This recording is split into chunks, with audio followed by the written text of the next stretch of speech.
Je vous dirais que je suis un écrivain québécois, essayiste, romancier, originaire d'Alexandrie en Égypte, qui cultive précieusement son accent d'Égypte.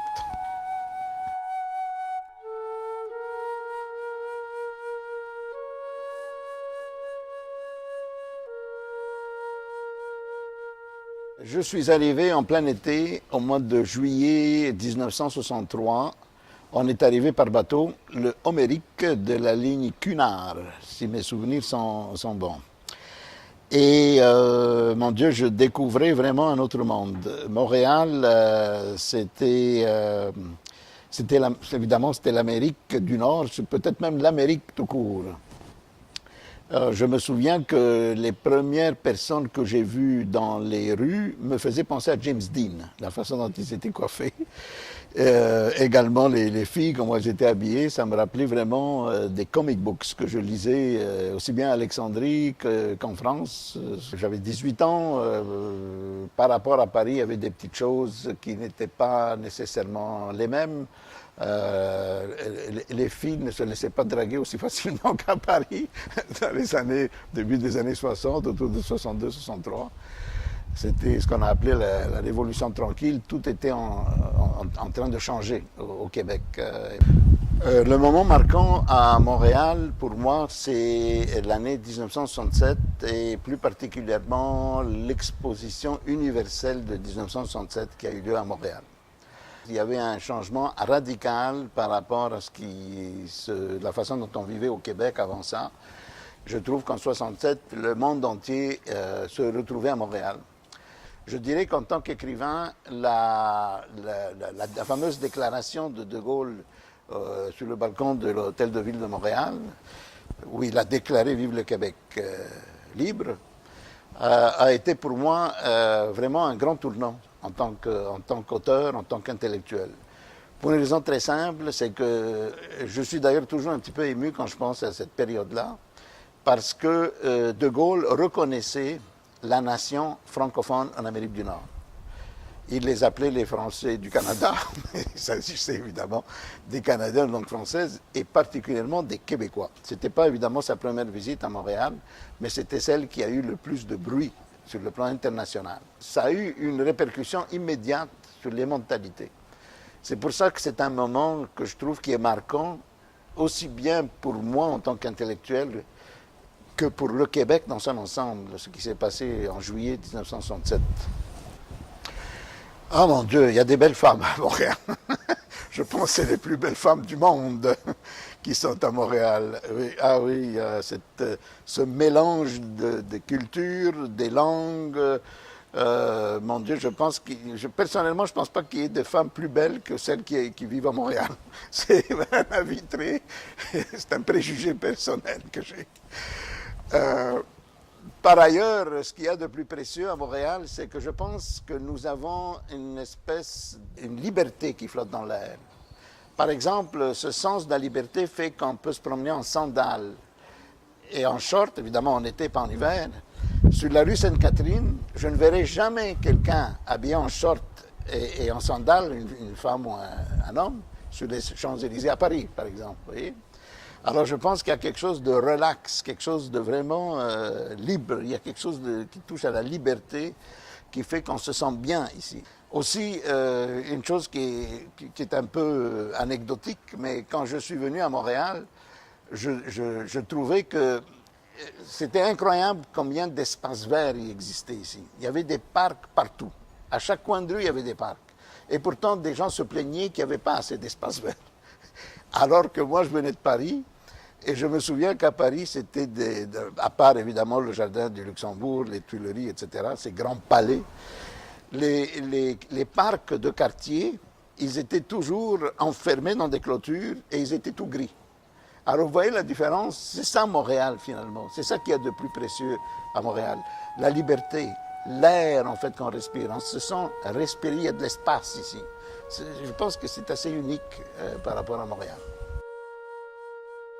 Oh, mon Dieu, il y a plusieurs langues qui cohabitent en moi, harmonieusement, semble-t-il. Par exemple, c'est assez drôle, mais je ne peux pas concevoir, imaginer un projet quelconque sans que je dise Inch'Allah, si Dieu le veut. Donc, je ne sais pas, c'est pas par... on a peur du mauvais œil, je ne sais trop. Il faut toujours dire Inch'Allah quand on essaie d'imaginer un projet quelconque pour qu'il puisse se réaliser. Aussi, quand quelqu'un me demande comment ça va, là c'est l'hébreu qui entre en jeu parce que j'ai tendance à répondre Baruch Hashem, qui veut dire Dieu merci, ça va bien, il ne faut pas m'en demander plus. Donc oui, les Juifs et les Arabes sont bien coexistés dans ma personne et dans mon imaginaire également. Évidemment, il y a d'autres langues aussi, le grec, parfois l'italien, on parlait plusieurs langues chez nous à Alexandrie. Malheureusement, je ne les ai pas bien apprises. Et les seuls que je connaisse vraiment bien, c'est le français, évidemment, et l'anglais. La première fois que j'ai entendu parler les Québécois, j'ai eu un choc parce que je ne les comprenais pas. Il y a une scène dans un de mes livres où je raconte premier échange avec un chauffeur d'autobus et je ne le comprenais pas, il a dû me répondre en anglais. Alors ça l'a choqué que je ne le comprenne pas, ça a changé notre registre de communication. Pour nous comprendre, il a fallu qu'on se parle en anglais. Grâce à l'arrivée du Parti québécois dans les années 70, et plus particulièrement en 76, les choses ont carrément changé. Pour une raison très simple, c'est qu'on a assumé la condition que nous avions au Québec et nous avons décidé collectivement de la changer. Et la première chose qu'a faite le Parti québécois en arrivant au pouvoir en 76, il a adopté en 77 la charte de la langue française qui est la loi 101. À partir de là, les immigrants qui venaient autrefois au Québec et qui allaient automatiquement dans les écoles anglaises devaient nécessairement s'inscrire aux écoles françaises. Ça voulait dire que le Québec assumait sa condition de nation de langue française et faisait en sorte que les gens qui venaient au Québec puissent s'identifier au Québec et au Québec français, plus précisément. Le Québec est sûr de lui et sa langue, je trouve aujourd'hui, est pittoresque, colorée, originale. Ça me fait toujours rigoler quand les gars voient une belle fille passer puis ils disent c'est un méchant pétard. Je trouve que c'est original, c'est différent de n'importe quelle autre culture. Et c'est ce qui nous différencie des autres. Il faut être fier de ça. Et je le suis. J'ai commencé à écrire étant donné que je dis souvent que je suis un écrivain engagé et que je suis un peu à contre-courant de ce qui se passe autour de moi. Mon premier livre portait sur les stéréotypes que je trouvais dans la littérature québécoise. Et en tant que juif, je ne pouvais pas accepter les stéréotypes qui représentaient les Juifs dans certains romans québécois. J'étais d'ailleurs étonné que d'autres, qui étaient là avant moi, ne l'avaient pas fait.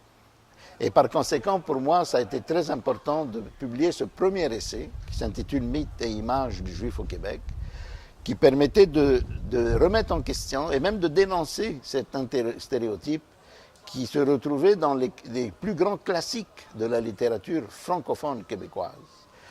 Et donc, c'est ça qui m'a amené finalement à me dire que l'écriture pouvait être un bel outil pour essayer de changer les mentalités. Si je suis pour la diversité, je pense qu'on ne remet pas en question suffisamment ce que les gens qui proviennent de tous ces pays-là ont vécu, pour qu'on puisse savoir que si on veut vivre dans l'harmonie, il faut être en mesure aussi de critiquer d'où l'on vient.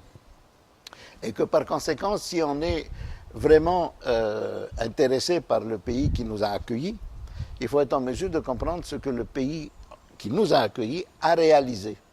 Et une de ces réalisations, en ce qui touche le Québec en tout cas, c'est le combat des Québécois contre le dogmatisme religieux. C'est ça qui fait qu'au Québec, il y a eu des mouvements en faveur de la laïcité, que les gens qui viennent d'ailleurs ne comprennent pas suffisamment, étant donné qu'ils continuent d'être attachés à leur culture et à leur religion. Alors pour moi, être en mesure de se dire québécois, c'est d'être en mesure de poser un regard critique sur soi. Et en tant qu'écrivain, je dirais que c'est un peu mon combat.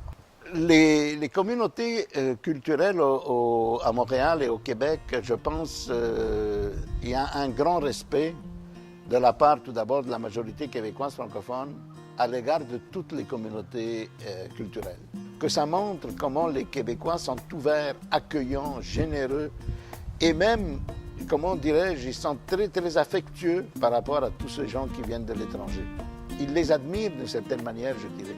Ils admirent leur conviction, leur façon d'être, comment c'est les cuisines du monde entier se retrouvent dans tous les bars et restaurants de Montréal.